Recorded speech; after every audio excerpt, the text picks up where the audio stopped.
Welcome back to another video. आप देख रहे हैं कोडर और मैं हूं ओम। तो ये वीडियो होने वाली है उन क्वालिफाइड स्टूडेंट्स के लिए और Q1 स्टूडेंट्स के लिए जो कि न्यूली सितंबर बैच में अपने आपको लॉग इन किए। तो फर्स्ट ऑफ ऑल बात करते हैं इसमें वो इम्पोर्टेंट मिस्टेक्स एंड कुछ डाउट जो कि सारे स्टूडेंट्स के मन में आ रहा था कि भाई ये कैसे होगा, इसमें क्या करना है। तो उन सारे डाउट्स को मैं लेके आ चुका हूँ। यहाँ पे मैं सारे कवर करूंगा उस मिस्टेक एंड डाउट्स को। तो फटाफट इस वीडियो को स्टार्ट करते हैं, ठीक है। ऑल्दो पहला मिस्टेक ये था कि जितने भी क्वालिफायर्स के न्यू स्टूडेंट्स हैं वो क्या कर रहे हैं कि अपने जो भी सब्जेक्ट हैं, सब्जेक्ट के जो भी वीकली एक्टिविटीज हैं, ठीक है, उन्हें सबमिट कर दे रहे हैं। और सबमिट करने के बाद भी वहां पर ड्यू डेट ऐसे लिख कर आ रहा है, ठीक है। तो ये जो ड्यू डेट लिख कर आ रहा है इसका मतलब ये नहीं कि आपका जो एक्टिविटी है वो सबमिट नहीं हुआ, क्योंकि ये जो एक्टिविटीज होती है ये ओनली फॉर प्रैक्टिस पर्पस के लिए होती है। इससे ग्रेडेड जो भी आपके ग्रेडेड असाइनमेंट होते हैं या फिर जो भी ग्रेड होने वाले आपके एक्टिविटीज होते हैं उससे कोई मतलब नहीं है। इसमें बस आप प्रैक्टिस के लिए होता है। और अगर आप चाहें तो इसे छोड़ भी सकते हैं, ठीक है। आपके पास 3 एक्टिविटीज होती हैं। पहला नॉर्मल एक्टिविटीज, ठीक है, जो कि ये एक्टिविटीज है। फिर उसके बाद आता है PA, फिर उसके बाद आता है GA। PA यानी कि प्रैक्टिस असाइनमेंट, उसमें भी आपको ग्रेड नहीं मिलते, ठीक है, वो भी बस एक प्रैक्टिस के लिए होता है। और तीसरा होता है ग्रेडेड असाइनमेंट, जो कि आपको वीकली जमा करना होता है। उसमें ग्रेडेड आपको ग्रेडिंग होती है, इस वजह से वो आपको इम्पोर्टेंट होता है। ऑल्दो आप इन दोनों को छोड़ भी सकते हैं, एक्टिविटी और प्रैक्टिस असाइनमेंट को, लेकिन आपको ग्रेडेड असाइनमेंट करना होता है, वो कंपलसरी होता है। बहुत सारे स्टूडेंट क्या करते हैं कि वो इन्हीं दोनों के चक्कर में रह जाते हैं, एक्टिविटी और प्रैक्टिस असाइनमेंट के चक्कर में, जिस वजह से उनका ग्रेडेड असाइनमेंट छूट जाता है।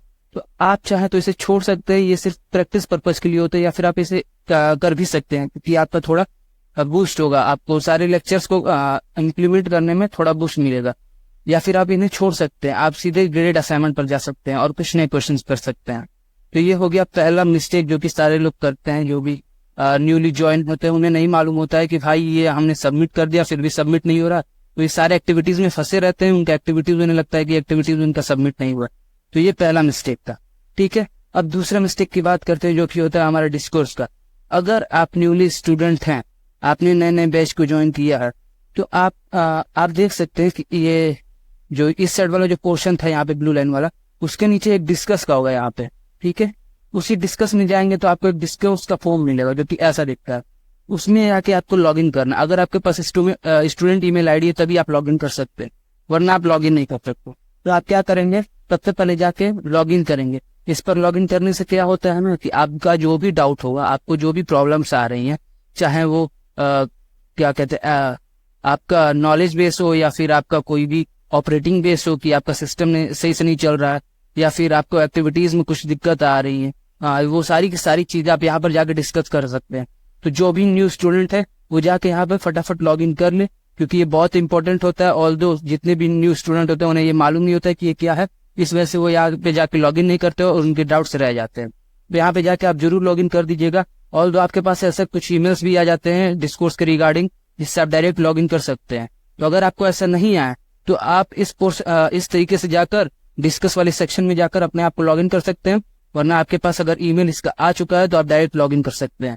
ऑल्दो ये बहुत इंपॉर्टेंट होती है, इसको मैं बार बार कह रहा हूँ कि आप इसमें जाके जरूर लॉग इन कर लीजिएगा, क्योंकि यहाँ पे आपके सारे के सारे डाउट्स क्लियर हो जाते हैं।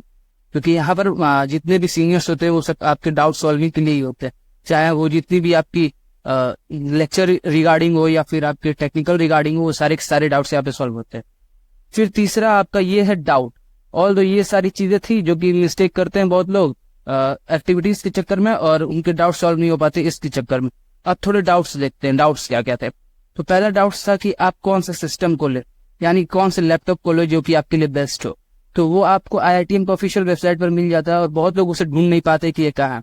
तो उसके रिगार्डिंग ये पोस्ट है कि आप क्या कर सकते हैं, आप जो भी हार्डवेयर लेंगे उसमें मिनिमम आपके पास 8 GB होना चाहिए। मिनिमम की बात कर रहा हूँ, ठीक है। मिनिमम प्लस लो, मेरा रिकमेंडेशन है कि आप 16 GB लेना, क्योंकि 16 GB अगर आपके पास इस साल में नहीं है तब आपका थोड़ा सा डिवाइस लैग कर सकता है, क्योंकि आपको हायर प्रोजेक्ट बनाने पड़ेंगे बाद में, तो ये सिस्टम आपका हैंग कर जाएगा अगर 8 GB लेंगे तो। फिर उसके बाद प्रोसेसर की, तो प्रोसेसर 8 जनरेशन से ऊपर होनी चाहिए, और AMD की लेंगे तो उसमें 4 जनरेशन से ऊपर की होनी चाहिए, ठीक है। और आपकी स्टोरेज कम से कम 500 GB होनी चाहिए, ठीक है। अगर आप 500 GB अफोर्ड कर सकते हैं तो अफोर्ड कर दीजिएगा, वरना आप 1 TB लीजिएगा, ठीक है। और उसमें भी आपकी जो भी स्टोरेज हो उसमें आप SSD लीजिएगा, ठीक है, क्योंकि SSD आपके थोड़े फास्ट होते हैं। अब बात करते हैं रेजोल्यूशन की, तो रेजोल्यूशन आपके 180p में होगी, ये तो होगा। अब बात करते हैं कि अगर आप PC ले रहे हो, आप कंप्यूटर ले रहे हो, डेस्कटॉप ले रहे हो, तो उसमें आपको वेब कैमरा मैंडेटरी लेना, क्योंकि अगर आप लैपटॉप लोगे तो उसमें तो पहले से कैमरा आता है, इनबिल्ट कैमरा होता है, लेकिन अगर आप डेस्कटॉप ले रहे हो तो उसमें आपके पास कैमरा नहीं होता है, तो इस वजह से आपको OPPs में दिक्कत होती है, तो आपको वेब कैमरा भी एक ले लेना है। और ये जो चीजें मैं बता रहा हूँ ये देखो ये किन के लिए, अगर आप फाउंडेशन पहले टर्म में हो, ठीक है, तो आप इसे इग्नोर कर सकते हो, क्योंकि पहले टर्म में जितने भी कंप्यूटर डेस्कटॉप बेस होते हैं या फिर लैपटॉप बेस चीजें होती है वो सारी नहीं होती है, ये आपको पाइथन से काम आती है, यानी कि फाउंडेशन में जो भी सेकंड लेवल है उसमें आपको ज्यादा काम आती है। तो अगर आप डिवाइस लेना जा रहे हो तो आप इंश्योर करो कि आप सेकंड टर्म में लो, पापा से कह दो कि पापा थोड़े पैसे बचा दो, और सेकंड टर्म में आप थोड़े अच्छे डिवाइस ले लो, ठीक है, क्योंकि वो आपको 4 साल इससे बिताने तो उस पर थोड़े अच्छे काम हो सके। तो ये हो गई हार्डवेयर की रिगार्डिंग इश्यूज, ये आपको अच्छे से अच्छे लैपटॉप लेने हैं, ठीक है। आपको पहले टर्म में कोई जरूरत नहीं पड़ती है लैपटॉप से, तो आप पहले टर्म में थोड़े पैसे बचाकर और अच्छे लैपटॉप ले सकते हो। उसके बाद बात करते हैं कि बहुत लोग कह रहे हैं कि मेरे पे जितने भी उनके डैशबोर्ड है उस पर बस वीक 1 के कंटेंट आ रहा है। तो देखो वीक 1 के कंटेंट ही पहले आपको मिलेंगे, आपको जितने भी कंटेंट मिलते हैं वो वीक वाइज मिलते हैं। तो सबसे पहले आपको वीक 1 का कंटेंट दे दिया गया और उसका डेडलाइन भी आपको दे दिया गया हुआ, उस डेडलाइन में आपको GA यानी कि ग्रेडेड असाइनमेंट सबमिट करना है, ठीक है, वो इंपॉर्टेंट होता है ग्रेडेड असाइनमेंट सबमिट करना। अभी मैंने आपको बताया कि आप एक्टिविटीज और प्रैक्टिस असाइनमेंट छोड़ सकते हो, उसका इंपॉर्टेंस नहीं होता, वो बस प्रैक्टिस पर्पज के लिए होते हैं। अगर आप नहीं करोगे, क्योंकि ऑल्दो मैंने भी पहले टर्म में बहुत सारे अभी भी छोड़ता हूँ, क्योंकि कभी कभी टाइम नहीं मिल पाता है, तो मैं एक्टिविटीज छोड़ देता हूँ, प्रैक्टिस असाइनमेंट छोड़ देता हूँ, सीधे ग्रेडेड असाइनमेंट कर लेता हूँ, ठीक है। और वीक 2, वीक 3, वीक 4 आपको जल्दी अपलोड हो जाएंगे, जैसे ही आपके डेडलाइंस खत्म होते हैं उनके भी डेडलाइन आपको उसके भी टाइम्स दिए होंगे कि कब वीक 2 आने वाला, कब वीक 3 आने वाला, कब वीक 4 आने वाला है, ठीक है। ये सारी चीजें आपको मिलती रहेंगी, लेकिन अभी आपको सिर्फ वीक 1 का मिला, तो इससे घबराने की कोई बात नहीं, आपको वीक 2 भी मिलेगा, वीक 3 भी मिलेगा, वीक 4 भी मिलेगा। तो सारे वीक का आपको एक्सेस मिलता रहेगा, ये वीक वाइज कंटेंट आपको मिलेगा, ठीक है। अब बात करते हैं कि बहुत लोग कह रहे हैं कि मैंने जो भी डॉक्यूमेंट सबमिट किया था उसमें से बहुत सारे डॉक्यूमेंट्स अभी वेरीफाई नहीं हुआ है। तो देखो, वेरीफाई हो चाहे ना हो, आपका जो भी डैशबोर्ड है वो ओपन हो गया है, ये मेन बात है, क्योंकि बहुत लोग का अभी भी डैशबोर्ड ओपन नहीं हुआ है। तो आप मेल कर सकते हो, उनका मेल आपको दिया हुआ होगा, आप जब भी लॉग इन करने जाते हो तो वहां पे आपको इस सपोर्ट टीम का मेल होता है, वहां पे आप जाके मेल कर सकते हो, तो आपका डैशबोर्ड एक्टिव हो जाएगा। अब बात करते हैं कि डॉक्यूमेंट क्यों नहीं वेरिफिकेशन होते हैं। तो देखो, आपको जो मेन कंडीशंस होते हैं वो क्लास 12 के, और अगर आप JEE बेस के हो तो आपके JEE बेस के प्रूफ, ठीक है। बाकी चीजें आपकी वेरीफाई हो चाहे ना हो, वो वेरीफाई हो जाती है, लेकिन वो अपडेट नहीं होती है। ये इश्यू है थोड़ा IIT के डैशबोर्ड में। ऑल्दो मैंने अभी तक जितने भी किए हैं उसमें मेरा ये दिखाता नहीं, कि वो हमेशा लिखा हुआ था कि अंडर वेरिफिकेशन, लेकिन मेरे को इसके रिगार्डिंग कोई भी इशू नहीं आई है आज तक, ठीक है। तो आपको इससे कोई टेंशन लेने वाली बात नहीं है कि मेरा अभी तक अंडर वेरिफिकेशन चल रहा है, मेरा वेरीफाई हुआ है कि नहीं। आपका वेरीफाई हो गया है, लेकिन वो कभी अपडेट नहीं होता है, ठीक है। आपका डैशबोर्ड ओपन है, बस वही इनफ है, आपको बस अपना पढ़ाई पर ध्यान देना। तो ये हो गए सबमिटेड डॉक्यूमेंट की बात। और अगर आपको कोई दिक्कत है कि भाई मेरा ये हुआ है कि नहीं, मेरे को पता करना है, तो आप उनको एक मेल करो। अगर उनका आपका हो गया होगा अंडर वेरिफिकेशन का पूरा का पूरा प्रोसेस हो गया होगा, तो आपको मेल में कह देंगे कि आपका वेरीफाई हो चुका है। अगर नहीं होगा तो आपको बता दिया जाएगा। ऑल्दो उसका मैसेज भी आ जाता है कि अगर आपका वेरिफिकेशन नहीं होता है तो आपको एक मेल आ जाएगा कि आप अपने जो भी डॉक्यूमेंट है उसको अपडेट कीजिए, ठीक है। तो आपको डॉक्यूमेंट को लेके कोई भी टेंशन लेने वाली बात नहीं है, ठीक है। अब बात करते हैं कि बहुत सारे व्हाट्सएप पे ये मेल आ रहे हैं कि आपको एक मेंटरशिप लेना है कि नहीं। तो ये देखो, ये एक ऑफिशियल मैसेज है, IIT द्वारा ये ऑफिशियल मैसेज है, और ये सबको मिलता है जो भी न्यू बैच में एक्सेस करता है।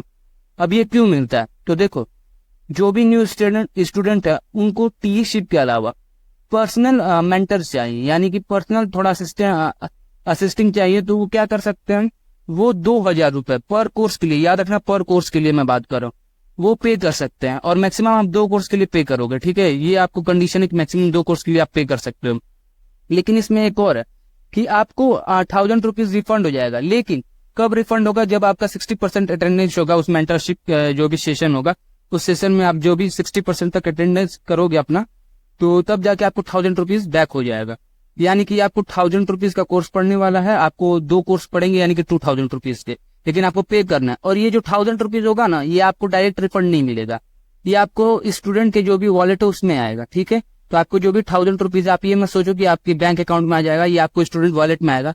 और स्टूडेंट वॉलेट का काम होता है कि आप जो भी नेक्स्ट बैच में इनरोल करोगे उसमें आपको थोड़ा डिस्काउंट मिल जाएगा इसकी वजह से। तो आपने वॉलेट तो यूज ही की होगी, जैसे अमेजोन वॉलेट, तो उन सब में जैसे प्रोसेस होता है सेम वही प्रोसेस यहाँ पे भी है, आपको भी डिस्काउंट मिल जाएगा।